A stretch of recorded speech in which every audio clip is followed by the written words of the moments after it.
जिनगिया बन के बुझौल रह गई।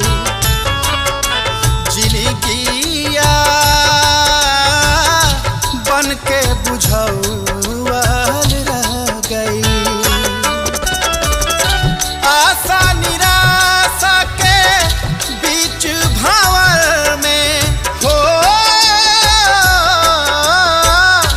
आशा निराशा के बीच भंवर में समय के आंधी से ढह गई।